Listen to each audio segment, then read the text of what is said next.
as we are about to get started. And we also have people jumping over from the old link. And we have gone through a metamorphosis in about 24 hours. And it really speaks to our profession in the sense of we are resilient and we can pivot on a dime.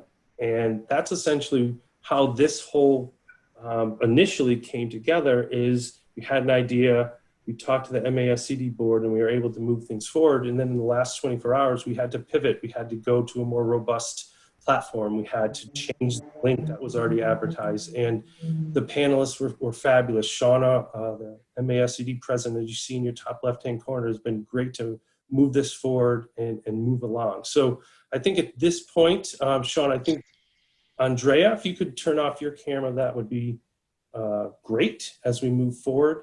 And a couple things, house cleaning things to think about. Myself and Hedrick are going to be moderating the conversation. We are going to be checking in the chat best we can. It's flying right now, like a culture ed Twitter chat, but I don't know. So we'll see what we have here. We're going to try to keep up the best we can. We are going to be putting a link in there from Erin. Erin works as part of MASCD, and she's going to be putting a link in there for questions and feedback for us as we continue to do work like this in Massachusetts moving forward, and hopefully connect with other ASCD affiliates around the country, which we are MASCD, which is the Massachusetts chapter of ASCD. Around this. So as we get started, my name is Matthew Joseph. I am the president-elect and board member at MASCD, work with Shauna Harrington, who you see, I think, in the top left-hand corner of yours. She is the MASCD president for the next few years, and she has some big things planned for us, and we are super excited. We actually had our last board meeting about a month ago, and this is one of our first events. We're going to continue to work with our affiliates here in Massachusetts as well as other state affiliates. And I'd love for our panel to introduce themselves, and then we're going to get started. And I know everyone's view is different. I know this because I tried this before. Like, go ahead, left to right, and like 6 people started to talk at the same time. So, Hedrick, if you could introduce yourself, then Michelle and Neil are the next two, and then I'll go down to the next row for myself. Hi, I am Hedrick Nichols, at Hedrick on Twitter. I'm host of Small Bites and CTE lead and course writer in North Texas. Glad to be here with you all. Hi everyone, my name is Michelle Moore from Tampa, Florida. I'm a public education advocate, and I am so excited to be here with this panel and can't wait to get the conversation started. Hi everybody, my name is Neil Gupta. I get to serve as the Director of Secondary Education for a public school district around the Columbus, Ohio area. And I also serve with Alina, who's also on this call on the National ASCD board. So grateful and appreciative to be here. Awesome, and then we're gonna go down to the next row. But before that, I see a special guest, Jean Joseph. Hello, Ma. You can turn off your camera, and that would be great as we start to go through this, but we're super excited that you're here.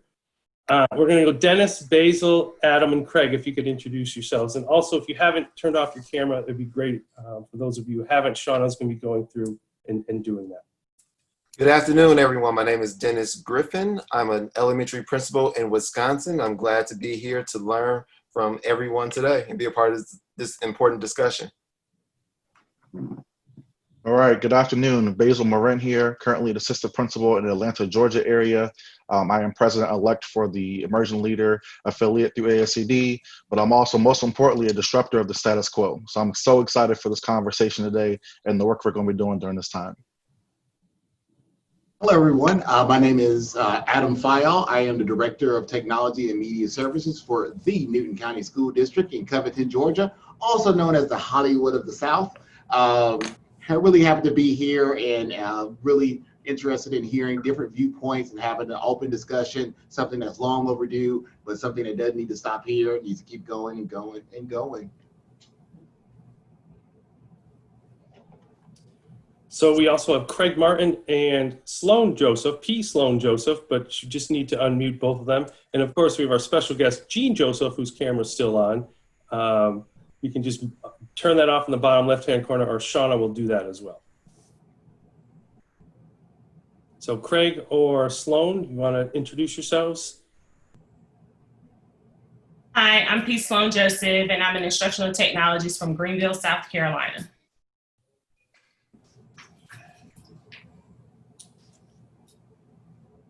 So typically, oh, there he goes. All right, well, y'all are holding hard to that mute button, like y'all are. Well, we knew we were going to save the best for last.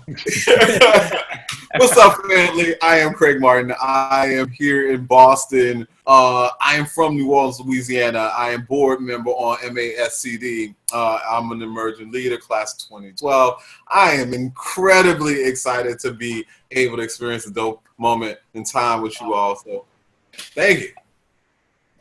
Awesome. And as I said in the beginning, my name is Matthew Joseph. I am Director of Curriculum Instruction in Leicester Public Schools, and I'm excited to be here. I want to thank MASCD for this needed and overdue conversation in our panel. And as we get started, if you're just logging on, if you could just turn off your cameras. Shauna's going to turn them off. It'll just be helpful to her because we are now over 110 people in the room. So Shauna, we made the right call to switch platforms, which is great. And this has been about 9 days in the making. And it's been great to have an opportunity to see a need and quickly move on that, because we know on May 25th, our lives changed and we needed to have a conversation. And for some of us, it opened our eyes. And for many, many, many other people, it's like, we've seen this. And for us here in Massachusetts, we wanted to make and do something. And I reached out to Basil, who's one of my good friends, and said, I remember when you said at ASCD this year, we were down in DC, and I sat in one of his sessions on equity, and he was just very passionate speaker. If you haven't had a chance to see him, you'll see him here, but nationally it's even better. And he said, you know, your silence speaks volumes. And I was like, wow, but I heard that in October, that meant something. And then 2 weeks ago, I said, there's things I don't know. How can I learn? And he said, make sure others have a voice. Learn from those people. And we as leaders want to continue to learn. And it really, one thing, and I struggled, to be honest with you, the past 2 weeks of what to say at the beginning, because I wanted to see how to start this off. I wanted to be respectful. I wanted to have an opportunity. And 2 years ago, I graduated from Boston College, my doctorate in educational leadership. And I thought I had all the answers, and I didn't. And I quickly knew that when I went to go see Dr. Linda McIntyre at the Burke in Boston. She is an amazing teacher, fabulous, and she teaches at a high school. It's probably 97% minorities. And I said, I want to come see your school. I want to go work with you. I want to see how you. I walked in, and I was 44 years old, and it was the first time I walked through a metal detector to get into a school. And I said to her, I said, am I safe? Now, how ignorant is that? Like I said, am I safe walking into the school? And she turns around and she said, child, that's why it's here. Everybody in here is safe. And I was naive in the sense that I had to ask if I was safe, when in fact, she created a safe environment by putting these practices in place. And again, it struck me, and that was 2 years ago. And I tried to learn and continue to grow. And that's why we're having these conversations. And I said to Basil today, this isn't the end. This is the beginning. This is the first step to try to make this happen. So I'm going to turn it over to the panel, because if that was my first impression, am I safe walking into a school, as at that point, mid-40s, white education leader. I was a principal for many years. I was district leader and still am. How can we change the narrative where our educators are celebrating Black History Month or having specific individual holidays? But how can we take that conversation and really celebrate other cultures, ideologies, and perspectives more than just the continual norm, what we're told to do in the textbooks or by the calendar? So because Basil, you were somebody who kicked this off with me, can you jump in with that for me and help us out? Absolutely. Thank you so much again, Matt and team, for putting this together. Just to the question you proposed just now, what I would say is the hard work that must be done for each individual has to be the first step before you can do any outward work. We, as educators, we must check our own implicit and explicit biases that we have to make sure that we're not talking to kids, in a downward way, making sure that we are coming with kids with love. And a lot of people, I speak around the nation, people will say, well, I'm not prejudiced. I don't dislike kids. I don't come at them any kind of way that's racial. But sometimes you just don't know. It's simple words. I was speaking on a podcast this week. When we're speaking to kids and we're saying these and them and those kids, that's a divide, right? And kids can hear that. Yes, you have a master's degree. Yes, you're a teacher. But humanly, we're not on the same page. And so having those conversations and letting people know that the internal work must be done before the outward work must be done. But even, for me speaking as a Black male educator, and I'm gonna be frank, I can't turn my Blackness off, right? But understanding that when we're dealing with kids, we must be celebrating their cultures all year long, not just during February, not just during multicultural month, but celebrating them all year and letting them know that you are a part of this community. And one of the last things I'll say is when you walk into a school, right, whether you are like Dr. Neil Gupta on this, on this show, he works for central office, and a lot of times he's walking in and out of schools, but you'll be able to feel from the 30 seconds you walk into a school lobby, is there love in this school? Do educators care about my kids? And if you can't feel that, whether there's a metal detector or not, if you can't feel that from the first time you walk into that lobby, change has to happen.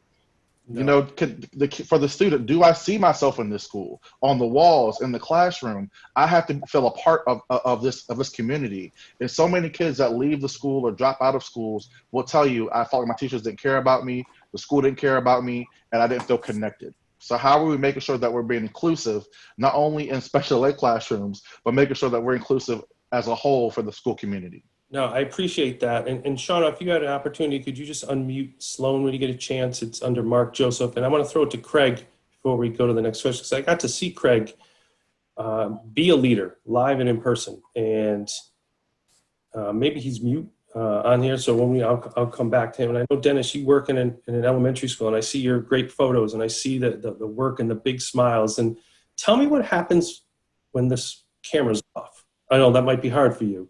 But when you're not taking selfies, what does that look like? I'm the same person all the time. Said. I'm the same person all the time. It doesn't matter. That energy is what fuels me. But I know that my energy is for a greater purpose. It's to inspire other educators to collaboratively work, to look at the systems that we currently have in place. A lot of times when we talk about issues of our schools, we fail to acknowledge the fact that some systems that are in place do marginalize our students. And I had a mentor once that told me, what you ignore, you validate. So if I see data, and all of our schools talk about data, our society talks about data, and then we try to ignore it, or we add that but phrase into it, well, that but negates what the data is actually telling us. And if we see something that's wrong and we're not willing to stand up and change it, how dare we go and tell our students, we want you to be the agents of change when you become adults, when we did not model that for them. So I want all of my students to have a strong connection with me, not just the students, the teachers as well, because the more and more that we collaborate, the more and more we can identify a strong set of values that can guide us. There's this saying that Kenneth Blanchard said, is that as a society, as humans, we create the systems and then we allow the systems to define who we are. And that happens so often in our schools, where we create these labels so that we can feel safe and that we can feel comfortable. And oftentimes those labels create a huge difference between who I am as a person and who my kid or who this teacher can become. So do you have an example, Dennis? Like, do you have an example? Like, could you tell me an example? Like, what should I look for as a leader? What would be one of those labels? Even when we talk about the terminologies we use, now I'll go piggyback off of what Basil was saying. When we say subgroups, think about what that's really saying. Thank you. When we say low students, think about what that is really saying. Who wants to be known as a low student? And if you say to you in your head, like, oh, I have a low student this year, do you realize that student's going to feed off of that, and that student will never connect with you because you did not value them as a person? Like, there's no way. If you told me I was a low person, why in the world would I ever hang out with you? Why would I want to be associated with you? You didn't build a community that valued who I am, because I have some strengths, but at the same time, I have some areas that I can grow and I can learn from as well. So I appreciate that. We have to look at that. Thank you. And I just want to share with our panelists, and I wanted to model that with you, Dennis. I felt fairly comfortable. If there's something you want to say, if you want to give an example like that, I want to hear it. And I think our membership want to hear it, because when you sit, those are, I think, the conversations we need to have. Is that you were saying about labels, and you were talking in generalizations, and I get that.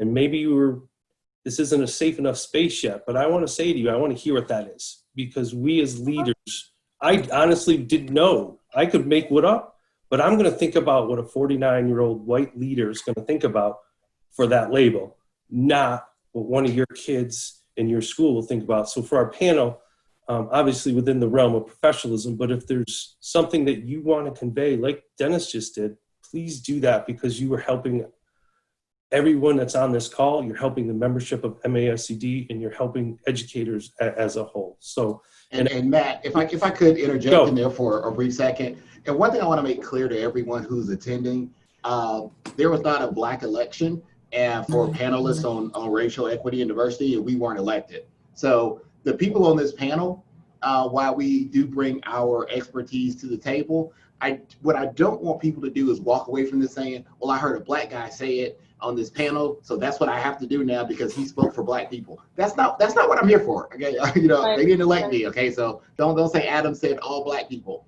And that's something that you have to also be mindful of in this conversation. We're all bringing our unique perspectives and our own opinions. And so ultimately, when you start talking about students of color, Black, it's not a monolith. So you can't say, oh, I talked to somebody Black, so now I can work with my Black students. That person gave you a different perspective from your perspective. So that's why it's very important to have multiple perspectives, multiple conversations, multiple points talking in this room, because I can't speak for a Black student in Boston. I've never lived there. I've never lived where that kid lives, but we do have a commonality, a common bond of our skin color. And so there are certain things that we probably have experienced or we know we have to deal with being a Black male, and that's a Black male from Boston. We have that common ground on certain things. So I do want to kind of touch on that before we get too far into this, because even at this panel, there may be points that we disagree with.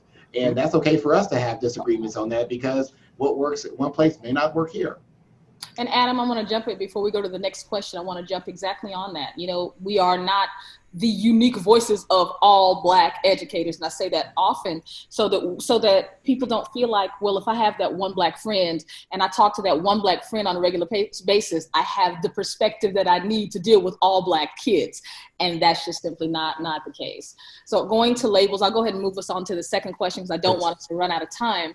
We talk about labels and words and phrases. Somebody said that labels are for soup cans. I love that. Just want to throw that in there. Words and phrases like privilege, anti-racism, white fragility, sometimes those things can be very scary. And a lot of times they can be incendiary. If we were talking about, Matt, you said at the beginning, for many people, the world changed when George Floyd died. For many of us, it was just one more thing. So for the people for whom it changed, when we talk to people who said, I had a friend, she said, is this still happening? And when you are confronted with that, it's a big jump to say, well, you're just privileged. Well, your privilege is showing, honey. So we have to be careful in the way we confront people who are really just realizing that, yes, this is still happening. So my question is, how can we talk about creating a level playing field for people for whom the world didn't change in May? It's just more of the same. How can we talk to people who are new to it and not be accusatory and still make sure that we're moving the work forward so that the playing field does begin to be leveled? Sloan, is your sound on? My sound is on. Now it is. So I'm going to jump in. I posted something on my Twitter account.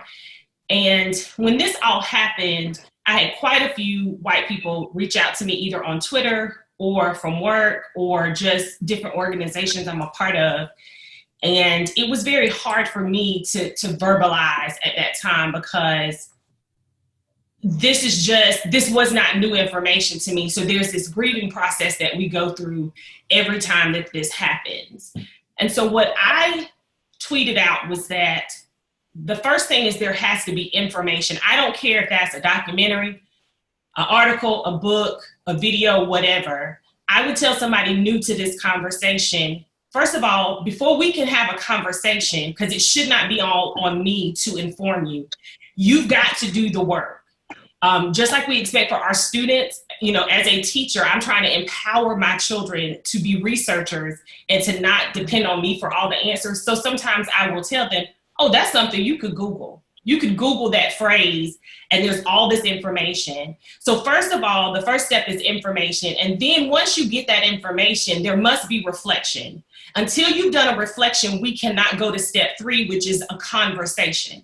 Because if you're not informed and you've not been reflective, you are again depending on me to do the work of changing your heart first, because without you changing your heart, I cannot change your mind. That's just impossible. So there is a cycle that you must go through if you're new to this. First, gather the information, then do some reflection about your thoughts, the things that you've said, the things that you've done. Then once you've done that reflection, how do you want to be better at that? Then we can have that conversation on how you do that. But then we cannot stop at conversation. We must then go to the next part, which is implementation. Okay, now that you told me, you've read about it, you reflected about it, we've talked about it. It's easy for us to say now what we're going to do when our students and our parents are not before us. Well, what are we going to do in August and September when now that difficult child or that difficult parent, that label that we put on them, are we willing to implement what we've done all summer with that information, reflection, and conversation going into implementation? And then you can't stop there. It's a repeat. So that's step 5, repeat. You got to continue to get that information, do reflection, have conversation, implementation, and repeat. And I think some people think that this is a one-stop shop. If I read White Fragility, I reflect on it a little bit, let me have a conversation with Sloan, I'll implement it with 1 or 2 of my kids or 1 or 2 of my classes, I'm done. And it cannot, that's such a limited way. This work is ongoing and it gets tiring, but it's still ongoing because it's that important. Awesome, thank you. Craig, I see you jumped on here with you updated the tie game. I see you got your dope tie. I don't know if you and Michelle could kind of jump on this as well. And then I have a question for Neil coming up after. So yes, I can you hear me? Yell a little louder. Okay, I'm a little loud. Okay. Well, because I felt like it was church, so you know, I'm sitting in the back. Right? Let's go. What do you got for us? So one of the things that I think about with a number of the things that have been shared by my colleagues is I see people talking about hard work. And so regardless of whether or not you are in the struggle as a person of color, as a Black person, or whether or not you are in the struggle as being an ally and you are committed to this work, we do this together, you know, hearts connected, right? And so I think it's about how do we continue to create brave spaces where those who are trying to work deep in their allyship are continuing to grow and navigate their own spaces as they also figure out how they appropriately partner, right?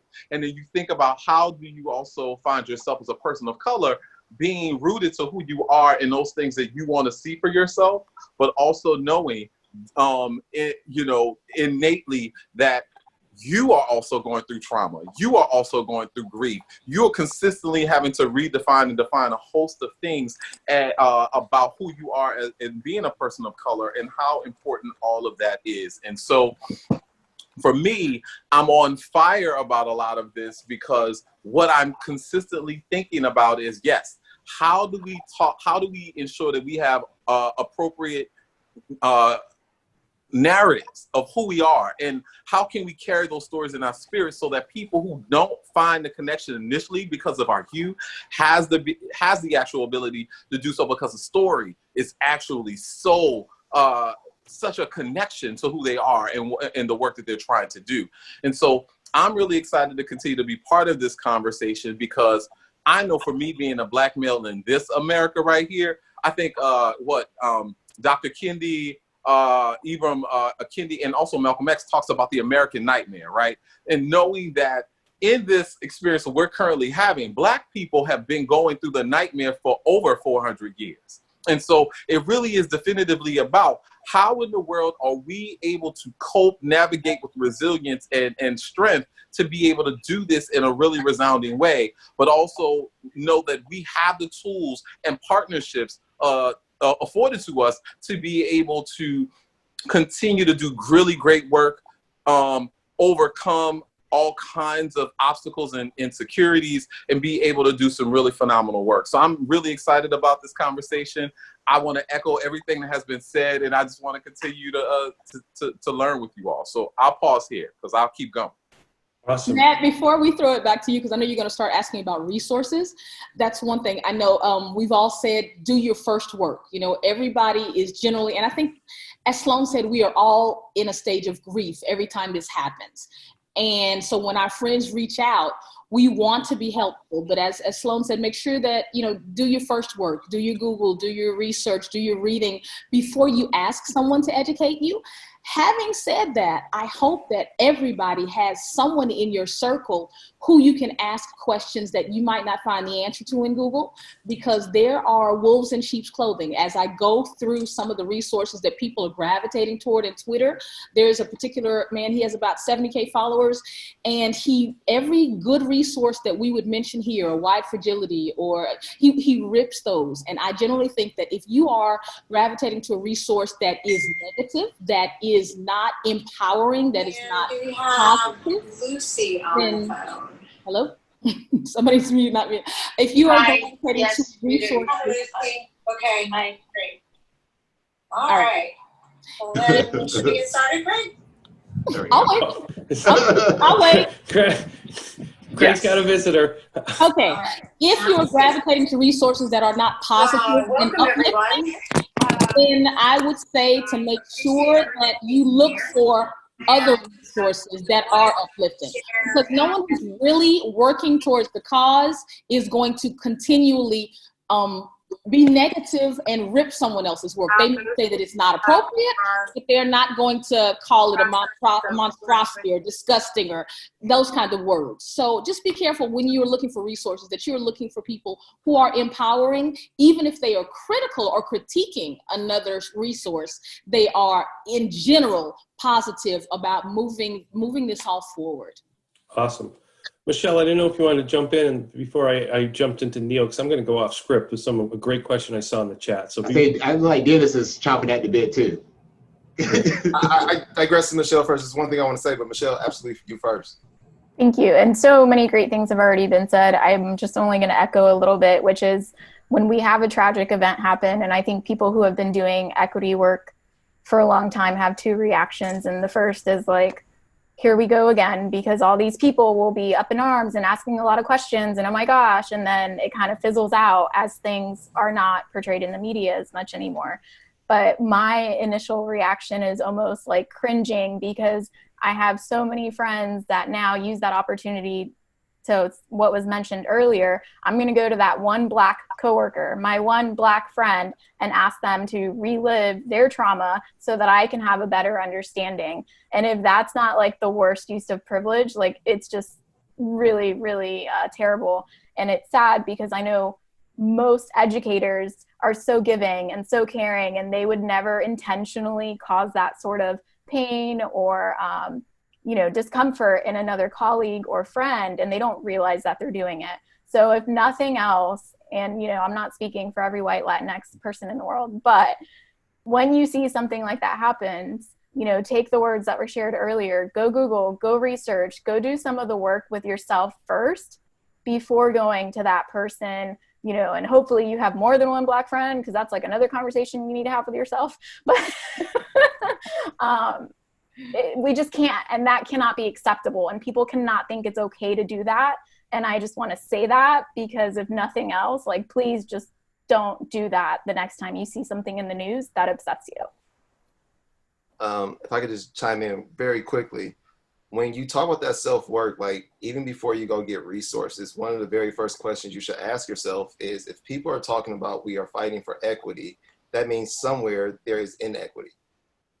And Jack Balkin, he talks about the great progressive narrative, that we know things are wrong. We know they've always been wrong. But yet we go through this democratic process and it's like, oh, we've championed and we won, but we celebrate something that was always wrong to begin with. But we didn't challenge the system because we were afraid, will I lose friends? Will I lose my job? Will I be castrated for aligning with someone else? So a lot of the inequities that we really see, we know what's right and wrong, but we can't, one of the conversations we have to have is stop championing things that were always wrong. Because we empower that situation when we champion something like, yes, we overcame. We should have never had to overcome that to begin with. Killing innocent people, that's wrong across the board. You're taught that from the very, very beginning when you're young. But yet now we're having these conversations, well, now we have a policy so things have changed. No, it still goes back to your values and how much empathy do you have for someone else. Because like I share with a lot of people, please do not wait for it to be me before you become outraged. No, that's well said. And what I think the powerful piece of this is we have some questions. Hedrick and I went back and forth about things we want to know. But when I see something in the chat that I think is incredibly relevant, Hedrick, I'm just going to kind of take a curveball here. And I want to talk with Neil, who's a district administrator. And a question that came through really struck me from Kristen, and by now it's way up there. But one of the things she asked, and maybe you can add some enlightenment first and then throw it to the panel. She said, in this freedom of speech country, many educators in her district are openly using racial slurs, openly wearing the Confederate flag. So I know that's not the next question, but it really struck me because that's happening. And this is the information leaders need to see. And Adam's getting, oh, here we go. Because okay, I see people, Adam, I swear, I promise you, I will be so quick. Yeah, well, I'm gonna let Neil jump in first as the district administrator, because we're having trouble telling people to put on a mask to go into Cumberland Farms when it says on the big door, put on a mask.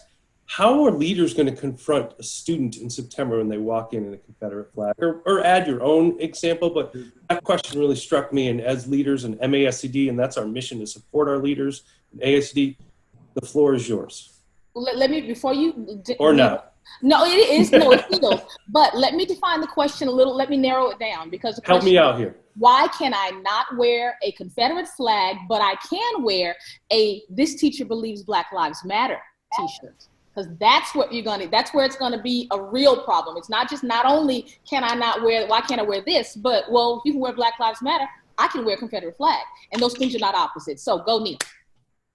No, it's a great question. You know, it's interesting because people used to ask when I was a classroom teacher what my job was, and I used to say I teach kids. But pretty soon, and I don't care if you're a teacher or a principal, but we teach, we educate, and it's sometimes it's the kids, but gosh, sometimes it's the adults too, and it's staff members and it's parents that come along with that, and you know, it really comes down to, you know. And again, sometimes it's not about, I have to kind of suppress the anger that I probably would want to kind of like exude, I think, at that point. But it's this idea of there's still a lot of ignorance. And I really have to hope that it is ignorance that's coming from it.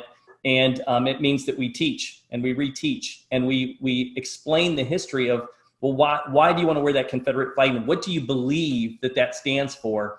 And then we've got to take them through that. But Sloan's right. I mean, we have to educate. We have to help them. We can't just say in that situation, let me tell you what that is. But we got to go look at that together. And I need you to go look at that tonight. And we're going to come back tomorrow. We're going to have, these are teachable moments that we have right here. And if we don't, and so the only thing I would add to Sloan's would be this idea about challenge. If we don't make it uncomfortable, then I think that we're losing out on the true purpose of what we're trying to do. I mean, as an administrator, I could easily say, take off the hat, take off the whatever, and I could get compliance. But I'm not sure I'm going to get the commitment level. And we've got to get to that place. And that's what's kind of happening right now is, so people are putting this mask on, and they're kind of, and what unfortunately they're doing is they'll play the game in school, but then they run to social media, or they run and do something else, or they do it when they become adults out into the real world. And we've got to stop that. And so these are teachable opportunities. I think that we aren't taking those opportunities. I hear a lot from our students in the past couple of weeks of how conversations actually started to happen in the classroom, and our teachers shied away from that conversation. Like your question that you just asked is a question that our kids have and want to pose in a classroom, but the teachers don't feel equipped to be able to share that. And the default is, we're not going to talk about that today. We're going to get back to the curriculum. And you know what? This is the curriculum. We've got to talk about these as teachable moments right now, and we can't be shy of it. So there's equipping that we have to do so that we can help our teachers to facilitate a conversation like that, be challenged, be uncomfortable, sweat a little bit through this, but we've got to push through that. So, I mean, I'll turn it over. Who wants that next? Adam, I think. Adam was chomping at the bit. I want to hear what he has to say. See, I want to make sure y'all know where I'm from. Where are you from? I was born in South Carolina, Charleston, in 1979. And to phrase it for you, my birth certificate says Negro. In 1979, my birth certificate said race Negro. I grew up in Alabama. The heart of Dixie was on our license plates. I am a teacher here, I was an educator here in Georgia. They filmed the Dukes of Hazzard on our county square. So really framing it out for you. Several years ago, they were trying to build a mosque here in my county. We had community members, parents, husbands of teachers marching on the square with bullets dipped in pig's blood because they didn't want Muslims in their neighborhood. This is where I work. This is where I live. We have parents, we have teachers right now who have been put on leave due to their Facebook comments about everything that's going on right now, deciding to post their manifestos of how they believe. So it's real. And we are fooling ourselves if we are going to try to teach kids, forget COVID. This is something that we have to discuss, we have to talk about. We're talking about this has been affecting and impacting students of color forever.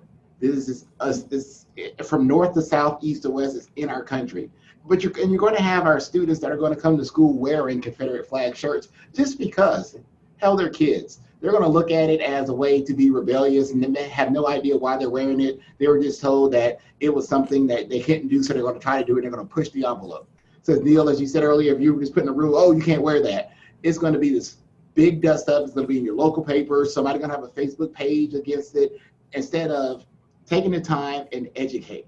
So one thing we also have to be aware, we can't always run to the cancel culture, which is out there, oh, hashtag fire this person. No, we have to educate those people because ignorance breeds more ignorance. And until we start educating these people, because they're now going to have a rally cry. They're going to become a martyr now. Oh, I got fired because I expressed my First Amendment right. All of a sudden, all these people are going to flock to them and talk about the systems against them, people speaking their mind, blah, blah, blah. So we can't always just run to shoot those people down and get them out of the paint. No, we have to give them those opportunities to learn. So we have to do that. But being a Black man, I can't fix the problem. And not to say that I'm sick with the disease, but you can't ask the patient to find the cure. You're making me sick.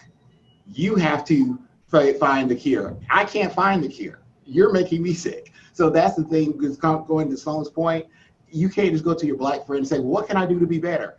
How the hell should I know? You're the one with the biases and you need to figure this out. So, it's one of those things where you have to be careful with that, getting your Black friends to support. I don't have the answer for you because I don't have those feelings in my heart. So I don't know what's wrong with you. So those are those things that we also have to keep in mind as we're having this conversation, this discussion. And that's my 2 cents on it. Well said. I just jump in on what Neil was saying about being uncomfortable. I just want people to know that if you're having a conversation with me, that's probably going to be uncomfortable. I'm the kind of person, I'm going to ask questions. Not only am I going to share my story, but I'm going to share the story of my 10-year-old son and what he's experienced, what my husband has experienced, what my mother, who was born in 1947, has experienced. So I'm going to give you some real life generational things that you're going to then, maybe I need to add a cycle, a phase. Once you have a conversation with me, now there's more reflection because you're going to come to that conversation with one thing to think about. But I think a part of my whole, my company is called Greater is in Me. It's all about inform, inspire, and influence. And I can't do that if you're comfortable. I can't inform, inspire, influence children, adults. I cannot do that. That's the overall my experience. I've had experience as a principal. I've had, you know, experiences in private and public school, and every place that I've been, it's all about asking those questions that make people uncomfortable. But at the same time, I want to caution us, those of us that aren't willing to do that work, we ask our students every single day to embrace concepts that they don't like, that they don't necessarily understand. It is not a one and done, and it is a foundation of hypocrisy. If we say to children from K4 to 12th grade, 180 days, I need to teach you something that you may not like, may not understand, may not be comfortable with, but you need to do it anyway because it's what's best for you. It's what's best for your future. And then we are not willing to model that. That is the epitome of hypocrisy. That is the epitome of a fixed mindset where you're so fixed in where you are and have determined that the way that you feel is the right way. But then you stand before these children and then pass that information on to their parents. We really got to check ourselves. Like, seriously, that goes to the integrity of our entire profession. This is challenging our entire profession. If we're willing to go back to business as usual and not have these uncomfortable conversations. And this is why people at times do not value our profession, do not respect our profession, do not want to come into our profession, because look at what we're doing and the tone that we are setting every day in front of our children. What are we doing that would make a minority child or a Black or Hispanic, Asian, because I don't want to say minority. I'm trying to get away from saying that because I read something that was talking about how that's very negative because minority means that you are inferior, majority means that you're superior. So our children that are Black, that are Hispanic, that are Asian, whatever their nationality, their race is, what are we doing every day to make them want to come into our profession? How are we treating them? We have an opportunity every day to promote and recruit for our profession. There's no reason we should have a shortage. But look at what we're showing our children and our parents. Why would a parent encourage their child to be an educator when we tell our kids one thing, but then we do another? I don't even it worries me, but this is the heart of the work that I do, because I can't change everybody, but I'll do what I can until I can't do anymore. Thank you. We're glad we got your mic unmuted because we need to hear that. And before I throw it back to Hedrick for the next question, I want to loop Basil in because I know just from being friends, you've worked in 2 different settings in the past 2 years. And I didn't know if you saw some differences in how you could work with when you do shift jobs, when you do our leadership position in different roles. If you could touch on that before Hedrick answers or asks her next question. Absolutely. When you're work with educators and you're moving or transitioning, let me be clear, your geographical location may change, but the mission and vision does not. I am in a school now where 30% of my students are Latino, and the school before I had, I never had that experience. And so now you talk about what Salone was talking about, was saying, marginalized students, my view has changed to now helping my Hispanic students or students who are having English as a second language, and how it might not be the racism they feel, but maybe a language barrier, and that impacts their educational experience. So understanding that we all have a place to play, and that it's our job to reach kids. And I always tell people when I speak, we have to go outside of our contractual terms to reach students. If you think you're going to just do it from 7 to 3, you're in the wrong profession, right? We have to go outside of that, outside of ourselves, to give kids what they need. I know it's a question later on that I'm going to be speaking to, but when we talk about equity and teachers talking about, well, there's no inequities. Just go with it now, Basil. We don't know if we're getting to those. We're going. Okay. So one of the questions is about, we don't have equity issue in our school? And my response to that would be, according to who? According to teachers you're talking to in Teachers Lounge, or according to the community, or according to the kids? What are you doing, or what are we doing to make sure that we are making sure kids have what they need? And there's no cookie cutter way to educate all kids, right? We're talking about equity, but specifically looking at how are you differentiating the learning environment or education for all kids to get what they need? Whether it is making an inclusive classroom, whether it is making sure that they have what they need educationally when you're working with ESL students, making sure that they have Read 180 can be immersed in the language. There's different things you can do and different kind of takeaways, actions you can do to make sure that's happening. But understanding that no matter where you are in this work, the passion, the drive, the work is still the same, right? And making sure that all kids have access, each kid have access to an equitable education. But if you're saying you're working in a place that does not have inequities, let me know where that is so I can put a transfer in, because it's nowhere. Thank you.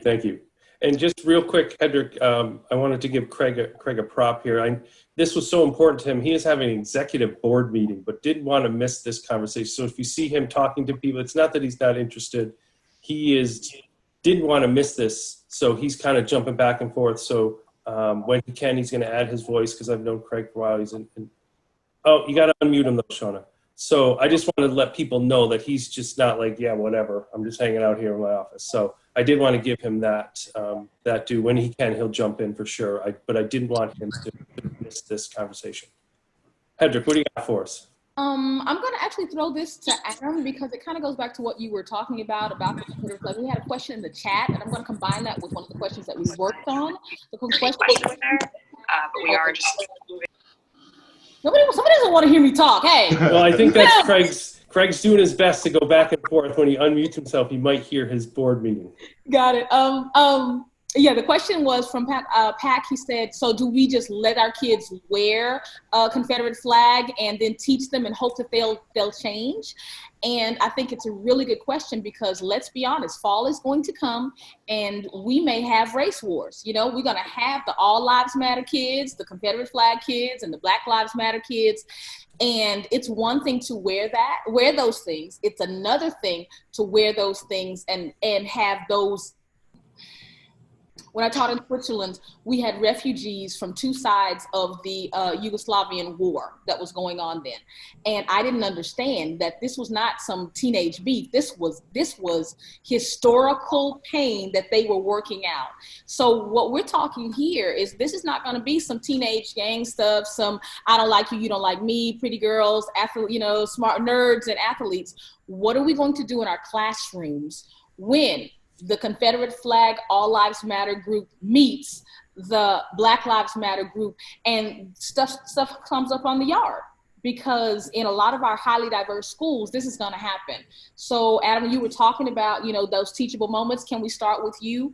And that kind of goes into how we're going to just be inclusive of these groups and be mindful of the pain that we've experienced as a community the last couple of months. One of the things is you have to have the adults have the conversation first. In the previous district that I worked in, we worked with Glenn Singleton and the Courageous Conversations about Race. And so we really embraced that. It was like a 3-year process to go through all that. We don't have that time, of course, now, which we really need to do. We have to have the conversations with the adults first, so they're comfortable uncomfortable in being comfortable, or uncomfortable being uncomfortable. There you go. Comfortable being uncomfortable. Those are those things that we have to have, because ultimately the adults are going to have to lead that conversation. And I think I mentioned it in a comment earlier. They're going to be angry. Kids are angry before all this. They're just teenagers or whatever. They're angry about anything anyway. So we have to understand that some of the kids that are doing it just to cause an issue. And some of them actually feel that in their hearts. So we have to be able to, as adults, figure out where we are with that. And then you have to ultimately, in my heart of hearts, you have to get the parents involved in this conversation, because you can tell the kids whatever you want to during the school day, but as soon as they walk out that building, if mom and dad are like, boy, put back on that shirt, this is how we're going to do it. And that's on either side you look at it, whether it's if you tell the kids, oh, you can't wear black girl magic in my school because that's going to incite something. How are you going to tell that child not to wear that if it's not in your code of conduct, if it's not in your handbook? I know for us, the Confederate flag is written in our code of conduct, in our handbook, where you can't wear that. And this is in Georgia. We put it in there. That Confederate flag is right next to the swastika. You can't wear that in our school. That's not allowed. You can't wear it on your bumper sticker or any of that. So the school board needs to have the intestinal fortitude to step up to the plate and just call it what it is. Don't say, controversial signs. No, if you don't want them to wear the Confederate flag, go ahead and write it and own it and stand by it. If you don't want them to wear a Black Lives Matter shirt because you think that's going to cause something, write it in your handbook. You better be sure you can stand by that when people are in the board meeting wanting to know why. So I think the board is your school board. You have to have your support of your school board, and they have to be able to stand up there hand in hand and do this, because you can't have a lone principal that's going to step out and be that person that do it, because he or she will be eaten alive if the school board does not, and the superintendent does not stand behind it, and they have to be on the forefront to make this happen. Awesome. Michelle, you look like you were ready. Yeah. So Craig, when you're ready to share, I don't know what your board is, just give a hand raise, Craig, okay? And this is something that I think it's echoing even from when Neil started to answer, and even Dennis earlier saying what we ignore, we're accepting, and we're saying it's okay. And it's not just professional development. It's not just the principal telling the kids this can't happen, and it's not just the teachers telling the kids that's not allowed. It's the principals and the teachers having a deep conversation about why it is not acceptable and does not align with their school values. And if teachers feel comfortable articulating that, they will feel comfortable backing up that conversation with any parent. But they also have to know that their principal will back them up. And if it has to get escalated to the school board, that their school board is going to put their money where their mouth is when they sent out that "we stand with our Black students" statement a couple, weeks ago or whenever it was, because we will hold you accountable to that. You wanted to come out and say, we love all our students and this is how we're supporting this group of students or that group of students. I read a lot of really nice one-pagers. So now back me up when I have a parent that's upset because their kid can't wear whatever they want to wear on that day. And that's that implementation that I was talking about. People have, the implementation is where I am looking. I am looking at all of these people that were on Twitter, these organizations, individuals, and school districts. And I am looking to, okay, was that for the summer, 3 months from now, 6 months from now, 9 months from now? What are you doing? So I'm sitting back and I'm watching and I'm listening, because it's easy for it's just like any other relationship. It's just like me and my husband.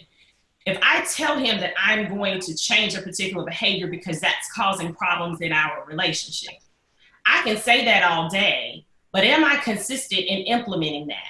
Or do I do it for just a little bit and then I go back to my old ways? Well, then you know what that does? That breaks down the trust in the relationship. And you cannot have healthy relationships. We love to throw this word around all the time about we need to have, it starts with relationships. We've got to start with relationships. Well, a part of a healthy, because there are functional and dysfunctional relationships. There are healthy and unhealthy relationships. And so even if we don't, outside of the classroom, when you just think about the person, somebody, your father, your mother, whoever that you're in a relationship with, that relationship being defined as healthy or unhealthy is based on trust, that whatever you say, you're going to do it and you're going to do it consistently. And when you don't do that, when people don't trust you, they're not going to support you. And so that's my challenge. Like you said, Michelle, I'm glad that you said that. There has to be a hierarchy. As a teacher, if I, as a teacher or as an instructional technology coach, and I'm standing before my staff, I'm standing in the hallway, I'm in a PD and I'm supporting them, that's going to go a long way. But if I tell them one thing and then when I see it, I don't say anything, they're like, what are the higher ups going to do? So that's very important. And what Adam was saying, there needs to be some very clear guidelines of what's acceptable, because just like when you give children instructions, you have to tell them what you want them to do and what you don't want them to do. Because so many times we tell them what we want them to do, and then kids, their minds get to going and they're like, well, you told me I had to do this, but you didn't say I couldn't do this. We have to be very, very clear from the district level, the school board level, all the way down, because teachers are not going to put themselves on the line if they know they're not going to be supported and they know that they can't trust what the process, that it was a bunch of talk and no implementation. Thank you. And it looks like Craig, thank you, Sloan, Sloan Joseph. Craig, looks like you're unmuted. You're ready to jump in here. We missed you, man. What do you got for us? So I have to apologize. Board meeting is happening, and so there was a couple pieces where they were asking me actual questions I had to answer, and my roommate decided he wanted to exercise now. Like, why now? But I'm gonna work out some thinking. So I want to diddle everyone. I think one of the questions is for those who are just wondering, like, well, where is my spot in this? Because I may not have the acumen to be able to navigate, the anti-racist language or what's appropriate or what's not, how do I get started? You know, if you are an educator of color and you've been in this, you're like, I'm tired, you know, I'm exhausted. And so, you know, some of the things that I think about are, and I heard people say, well, where are the resources? Where can I be vulnerable? I think about Brene Brown. You know, everybody who knows me knows I love Dr. Brene Brown, you know, really thinking about vulnerability and knowing that there are people who are here because they're seeking solace. They're seeking a place where they can get resources, and they're looking for this to be the reservoir for change for themselves, their communities. And so if you are thinking about, well, okay, well, where can I start? Robin DiAngelo probably was already mentioned. You know, White Fragility is a great text. Waking Up White, you know, is another great text. And I got to figure out, I can't remember right now who the author is. Dr. Ibram and Dr. Ibram Kendi, you know, he and Brene Brown were having a conversation.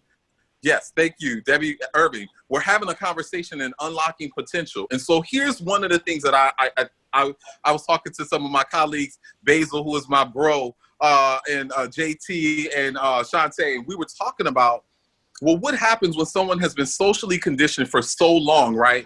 Because they have digested, they have consumed, their DNA is all in alignment to whatever has been poured into them, right? And so imagine like all of your social conditioning being rain and raining, pouring down on you. So you consistently, and this is what Dr. Kendi talked about. He said, all of these values, this reading, the socialization, what you eat, the schools you go to, all the things you're hearing people say, you're saying them too. And sometimes people don't even know that they are actually being racist. Sometimes people don't know that they're being biased. Some people don't know that because they have been conditioned in an environment where that's all that they've known. And so the question that is really most interesting here is, what happens when someone hands you an umbrella? And then you're like, so what's going on? Why do I need an umbrella? And they're like, you're wet. And they're like, well, why am I wet? And they don't even realize they're wet because they've been in this storm and rain of all of this conditioning and all of these values and vision for so long. So the question is, how do we get people to change their mind and recognize an umbrella is being presented? Meaning a shift in paradigm, a shift in thinking, that the moment you realize, wow, okay, I wasn't keenly aware that this phenomenon was actually going on. What in the world am I going to do? And so what I really want us to think about is, wherever your entry point is, start with vulnerability, start with humility, read up. There's a ton of research that's going on, a ton of things that are being shared in the chat as resources. Actually connect with any one of us or all of us who are here, because we are all resources and all part of the journey. Matt and I had connected back in ASCD years and years ago. We're brothers from other mothers, and I respect and regard his love, adoration, and passion for all young people, all people growing from wherever they are. And that we have connected heart and heart because we just are dope like that. And so I think about, if you are someone who's on here right now and you're saying, hey, I don't even know where my entry point is, start with maybe connecting with one of us and say, hey, can I lean in? And to what degree can I actually learn and lean in with you, walk the journey with you? Because I'm in this by myself.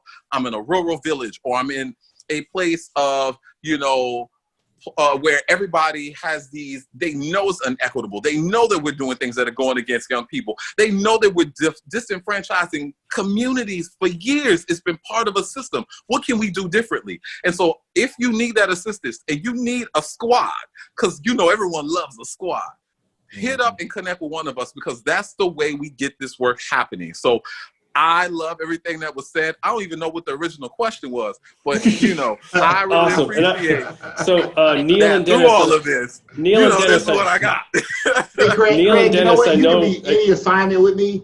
You can just hop up and do the project. You ain't got to do this research. Just hop up with me. We can do it together. All right, Neil and Dennis, I know you want to jump in, but two kind of house cleaning things for a second here.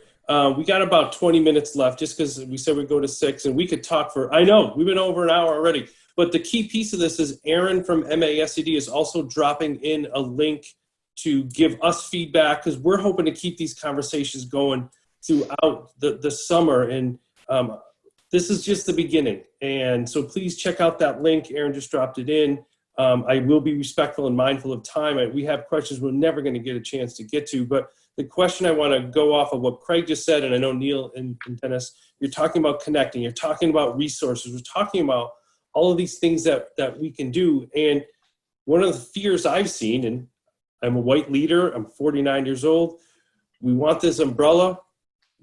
Where do I start? And one of the things that's fearful that I have seen in people that I've talked to, especially even talking about having this conversation, how can I learn without the fear of making an unintended misstep? What am I worried about saying? So I know Neil and Dennis, you were up, and then jump on in after that, everybody.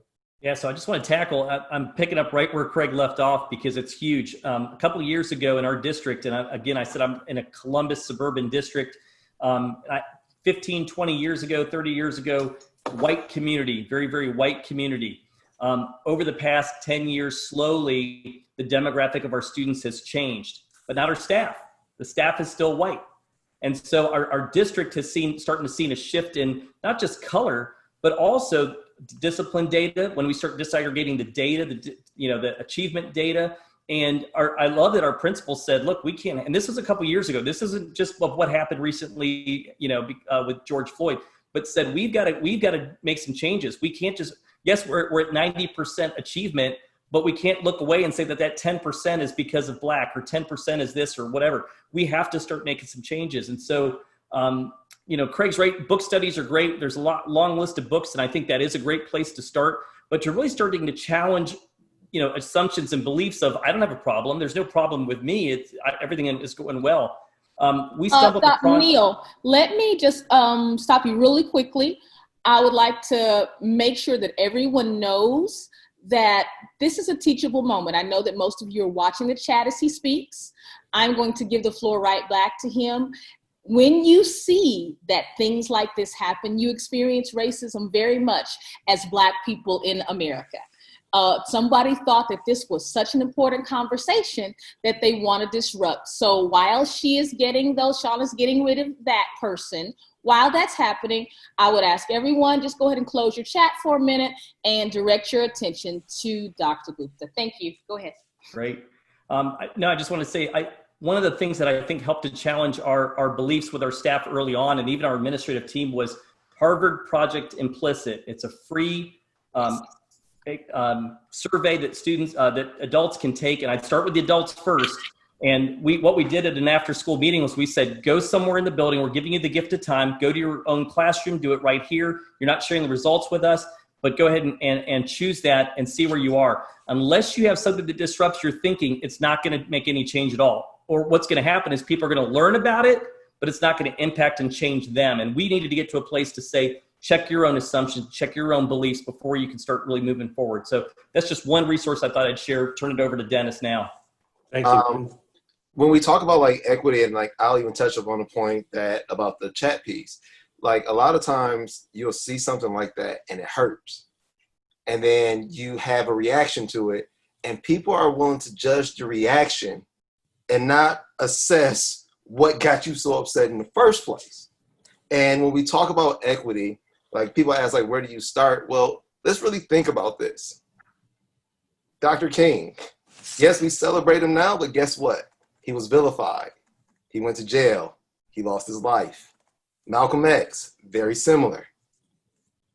Even as recent as Colin Kaepernick taking a knee to talk about the injustice, he was vilified. He sacrificed his career for what he felt was right. And a question that we all have to start asking ourselves is this: how long will you stay in an organization where you know it's fundamentally flawed and wrong and harming others just so you can get a paycheck? Is it worth that much to you? Because when you stand up for what's right, and I put in the chat earlier, the myth of being right, we tell our kids, you do the right thing and everything's going to work out.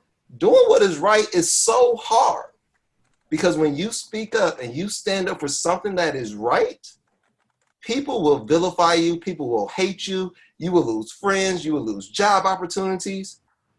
But years later, you're a champion. Everyone loves Muhammad Ali. He's known as one of the best. But how much greater would he have been if his career wasn't taken away from him for standing up for what he believed in? we have this picture. There's this picture that always comes up when we talk about equity of like people staying on boxes. And I'm writing a blog about it, look forward to sharing it with you guys. No one talks about the loss that happened for people that lost boxes. No one even talks about the privilege that we often exude when we try to determine what equity is for someone else. Because I can't take my own conceptions of what my life is like and tell someone else this is what equity would be for you. What are we really willing to sacrifice? Because if we're leaders, leaders come with engaging in a conflict or a struggle that's going to cost you something. And if you're not if your vision of a brighter tomorrow is not greater than the conflict you're going to see, I tell everyone, do not engage. Because the only thing you're going to do is start something and then make the status quo stronger, and it will be 10 times as hard to get any momentum going. So that's why you really have to align yourself and be true to who your core values are. Thank you. And Basil, I know you wanted to jump in. And Shauna, can you unmute Adam? I see his microphone up, so I just wanted to make sure that he has an opportunity to jump in as well. Just wanted to give a part B to what Dr. Salone spoken about, just in terms of, and I heard Dr. Adam talk about earlier, I'm tired. As a Black male right now, I'm tired. I'm run down. I'm tired of people texting me, asking me how I'm doing. What can they do? It's interesting time to be in, but the work continues, you all. And so what I'm going to speak to is, Dr. Long spoke about it, but you spoke about making sure that your teachers, your principal, and your school board is all on one page. I want to be clear though, you all, across the nation, there are going to be many schools that are not aligned. Your school board is not going to support them. You could take it up there and do your 2-minute speech and go back and forth with the open forum, but you're not going to be heard. And so it goes back to the point that Dr. Matt made at the very beginning, talking about silence speaks volumes. And so what I want to leave with today is understanding that as educators, you must be the change you want to see in the world, and we must plant seeds. So my thing to you, what I'll say to you as educators listening to us, whether you're a parent, teacher, superintendent, it's your job to plant the seed. We spoke about the shirt, the young man or whoever wearing the Confederate flag shirt, and then we talk about teachers wearing, Black Lives Matter shirt. Plant that seed. And you're absolutely right. That kid might go home and that parent might say, oh, put that shirt back on. But 5-6 years down the road, when that kid has moved out the house or went to college, that conversation that you had might sink in and say, you know what, I want to do something better than my family has done, or I disagree with my family. We may agree on a lot of different things, but on this we'll disagree. It's your job to plant that seed. We are educators, so we must do what? We must educate. So I want to urge you all. I'm tired. I'm sure you're tired, but we have to continue the work, and we have to plant that seeds. Even if your principal doesn't support you, your superintendent doesn't support you, or your school board, we still have to do the work. All right, thank you, Basil. And I want to bring up something you said very early in the conversation. One of the things that you said was, it finally comes down to love. There's something I write in my blog, I think about 4 posts back, that talks about finally, you probably will not change everybody's ideology. And that's not your job. You're hired to teach, to administrate, to lead. But your job is to do the very best thing for the student standing in front of you. And I don't think there are many teachers who can refute that. So if we look for that particular common ground, then you might even be able to get somebody who wants to wear a Confederate flag to school to say, but can you imagine how, if Johnny was your kid, can you imagine how he would feel if you were to wear that and he felt, he saw his brother get shot recently? So maybe can we wear something else instead, just here? And that's already an open, because I don't care how Johnny feels. I doubt very seriously you're going to get that kind of something like that back from a teacher. Because most of us, at the heart of who we are, we do want to do the best for our students. And we just sometimes forget what that looks like, or don't know what that looks like, and maybe are unwilling to acknowledge what it looks like. But we go back to just loving and doing the best for that person. All right, we are coming to the end. I don't see anything on the chat that I definitely need to answer. Can I add one thing? Yeah, everyone's really getting a chance to quick add one thing. We'll do like a final. So we'll start with Adam, and we got about 10 minutes. I'd love for each one of the panelists to add one thing to make sure that everybody to leave with. We'll go Adam, Michelle, Neil. It's the first 3.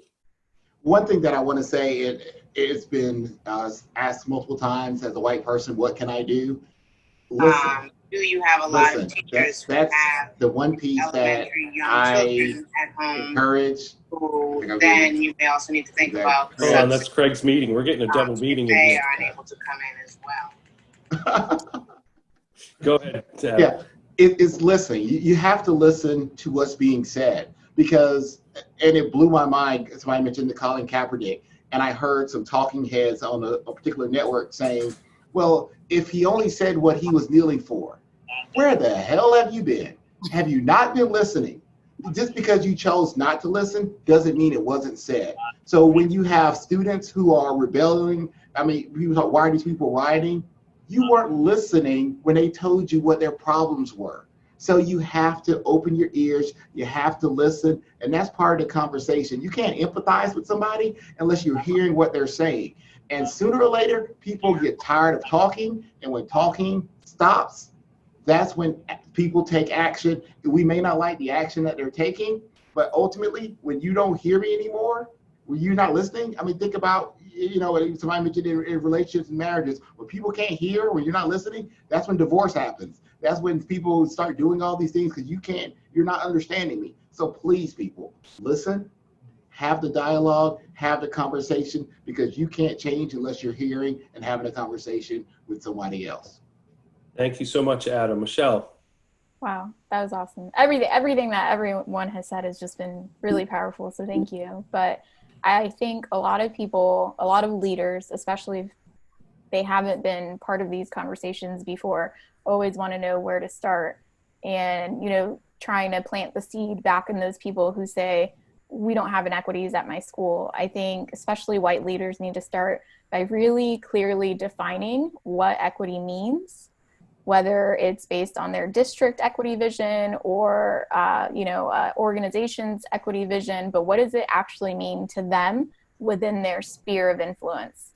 And starting to identify where in that influence that I have do I see inequities?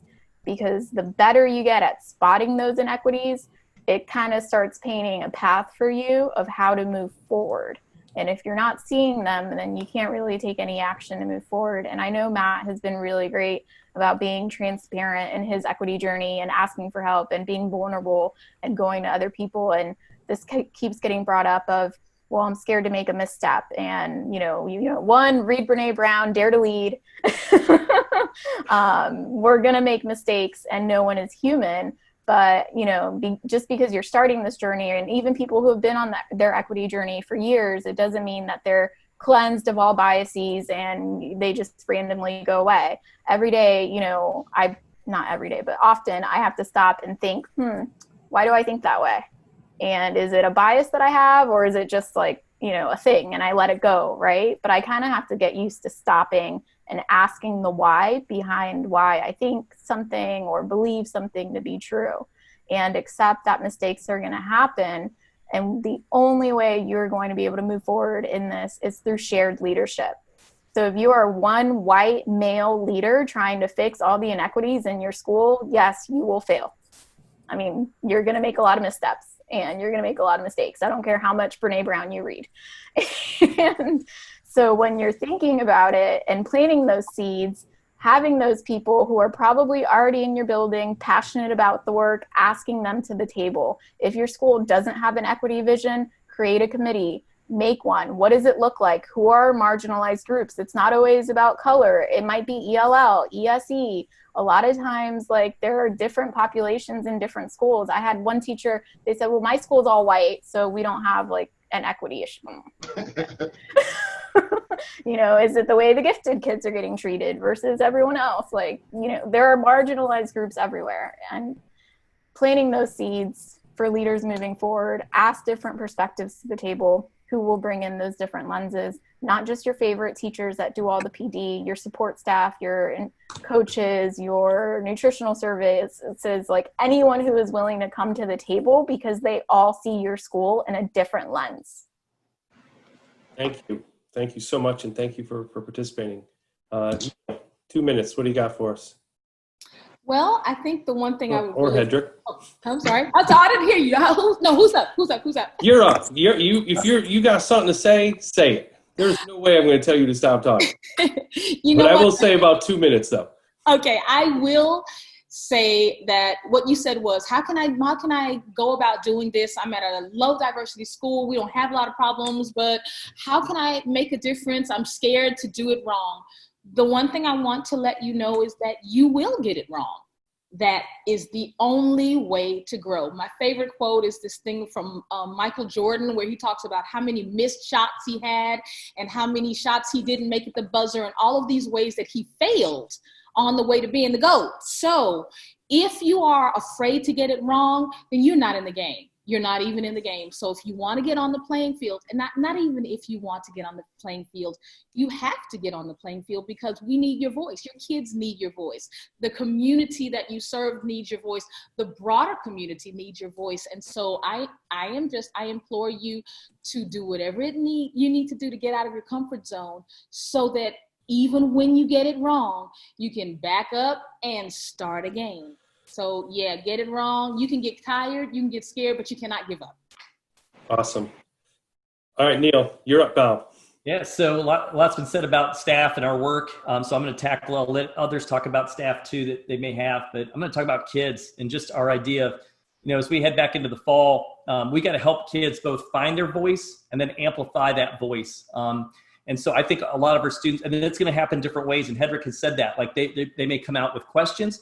They may come out with anger. They may come out as if they're on the other side and that's where they may be, or they're just trying to push boundaries.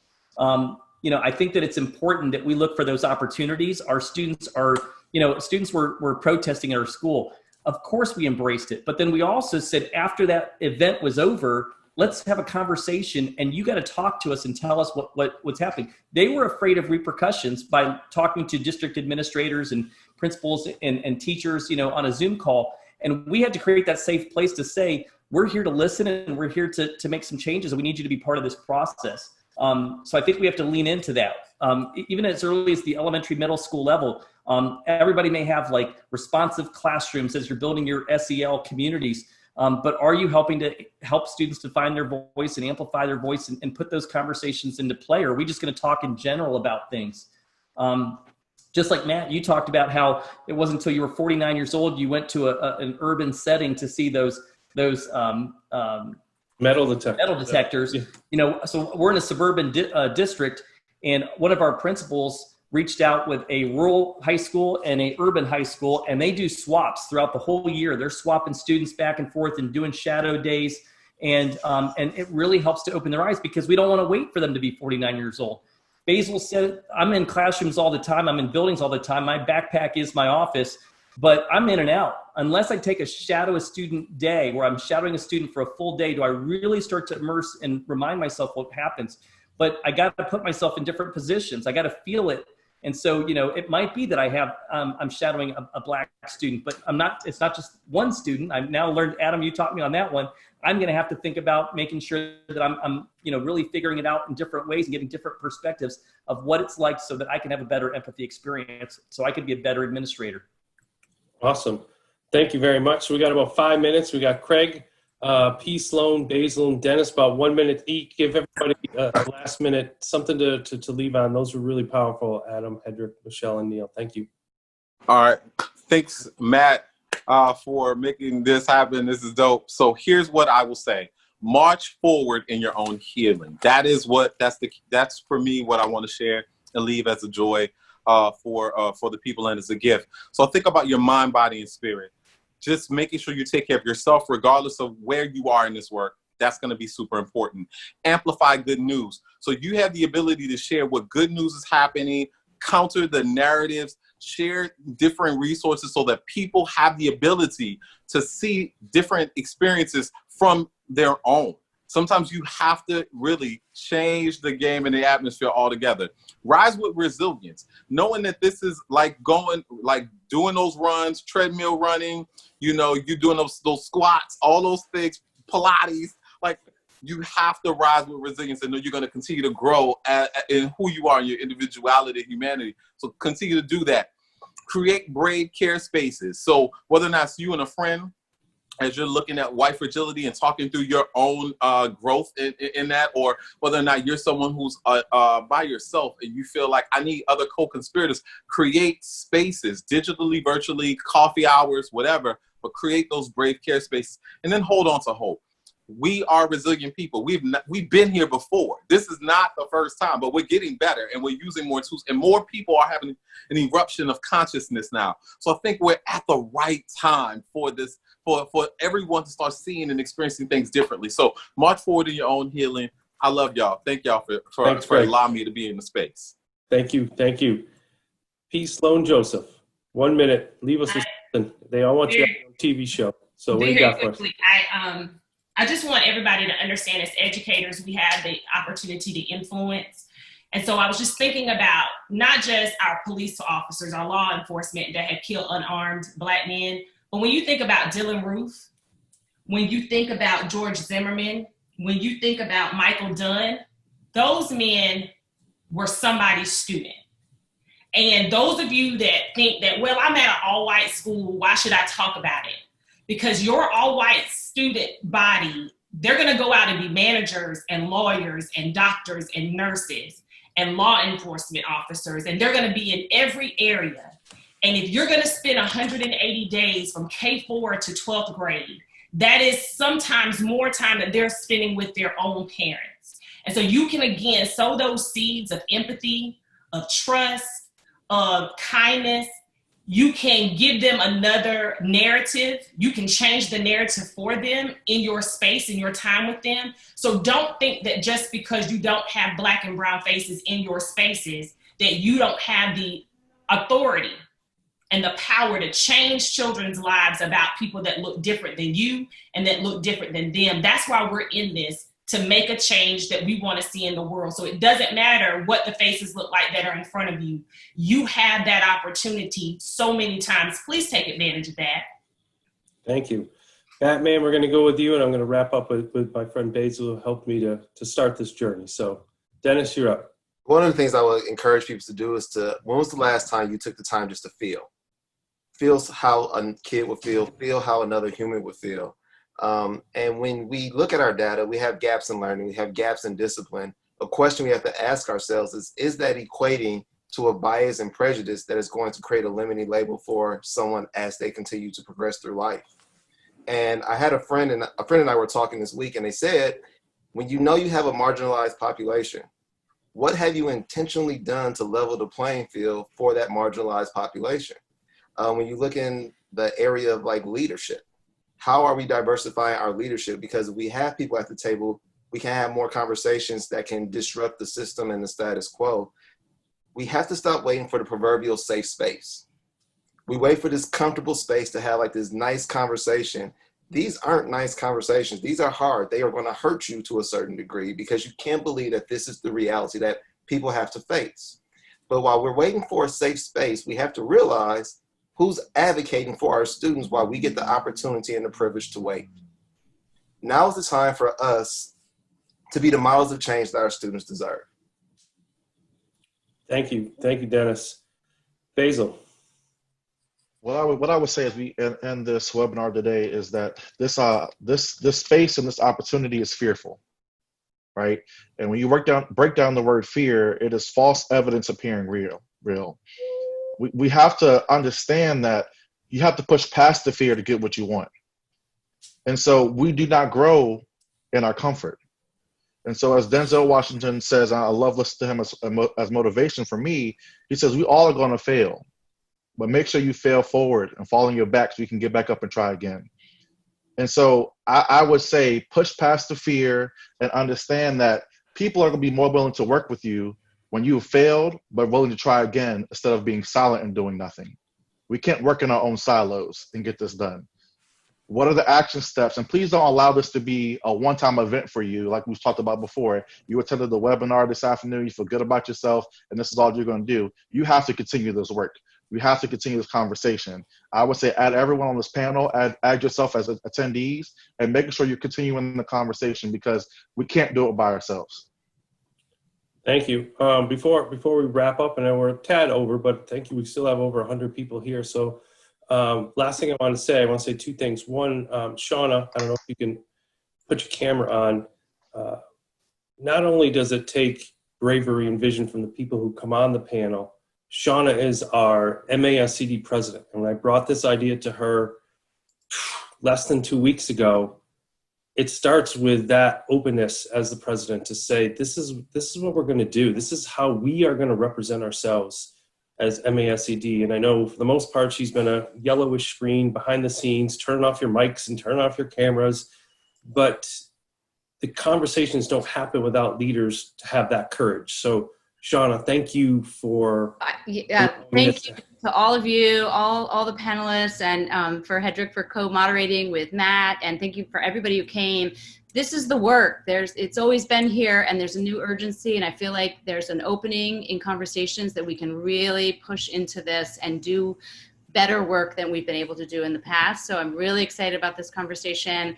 And our whole year is focused around equity. That's our organizing principle for MASCD for this year. And we're going to be digging in lots of ways. So keep an eye out for different activities we're going to be organizing. So thank you all. Thank you. And I'm going to leave you with this, a few things. And I just wanted to add my own thoughts from so much learning and so great here. And a few people asked about the chat. A few people asked about research.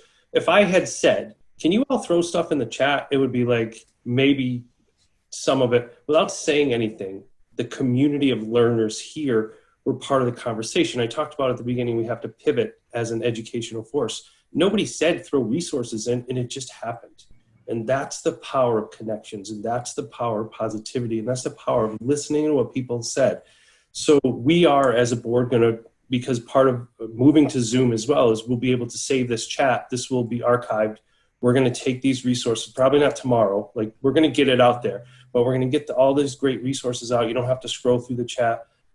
Matt, and I don't know if you noticed, but people these are obviously educators who are using these resources already. So they, the response was so quick, you knew that they didn't have to go and Google it and find it and put it in. Right, no, it was awesome. It felt like, I'm reading this, I'm using this. And that thing, I think it was you, Basil, you said something about hold on to hope. No, I think it was Craig, hold on to hope. And that makes me hopeful. That makes me so hopeful. And so we're going to get those out. So keep an eye out. So my last parting shot, and Hedrick, you handled it beautifully when we had one or two jokers in the chat. But what really resonated with me today, and Adam and the group can kind of say, I was on two different threads of like, I'm really nervous. I can't, what's going to happen if somebody comes in and does something on the screen? And I was literally texting multiple groups and trying to find, Sean and I were at noon. And when I brought that to the panel, that fear of somebody coming in, they're like, well, welcome to our world. Thanks for joining in the struggle. You got it for a day, man. Like, you're worried about someone coming in saying something nasty on your webinar. That was me, because it's the truth. It's my life. Welcome to my world. And that's a big takeaway for me, is that was my big worry today. And it happened. It was handled beautifully, and we moved on. And that's a lesson. That's one of the many takeaways for me. But that was my fear through the day. And that's legit texting Adam and our friend group and our panel group. And it happened as we expected it. And it was handled. And it didn't take away. It only added to that conversation. So that was a fear I had today. And we worked through it. And I thought it was handled beautifully. And I thank our panel here. Thank you, everybody that joined in and part in this conversation. Somebody said about hope. It is hope that we were able to have that 96 minutes and tons of takeaways with so many amazing educators. So thank you to our panel so much for doing this. Thank you to Shauna and everybody. This was a group effort. So thank you very much. Thank you, everybody. Thank you. Buddy.